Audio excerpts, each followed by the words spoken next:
Hello everyone, it's me, Dr. Dennis Johnson, asking you to sit back, relax and mind your posture while I read you a letter I received today.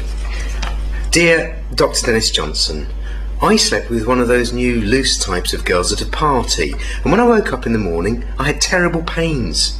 What do I do? Signed Anonymous.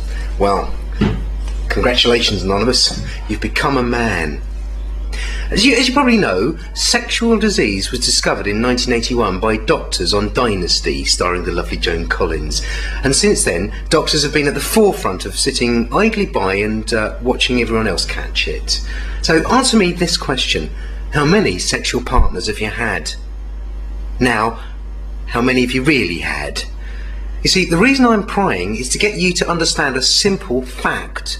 Whenever you sleep with someone, you lucky devil, for the purpose of pleasure, whether it's yours or theirs or neither, you're not only having sex with them, but you're having sex with everyone they've ever slept with, which is what we doctors technically refer to as a gangbang. But don't get me wrong, I was young once. In fact, older people still think I am, and I know what happens at these parties. You know, an attractive stranger or a friend catches your eye from across the room, and you wave to them. And that doesn't work. So you try to look cool, and that doesn't work.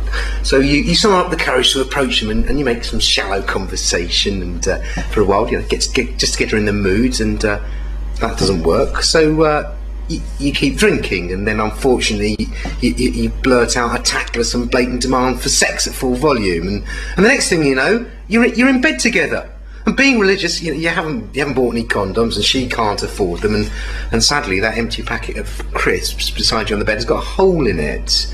So she unwisely decides to trust you, and the next day you wake up in terrible pains. Suddenly you're overcome with strange feelings, and you start to think of yourself as dirty. Well, there's no need to feel like that, because in reality it was probably the other person that was dirty. In fact, you're probably both dirty. But it should clear up in a day or two, and if it doesn't, then thanks for listening. This has been Dr. Dennis Johnson reminding you once again, don't believe the nonsense unless you hear it from me directly.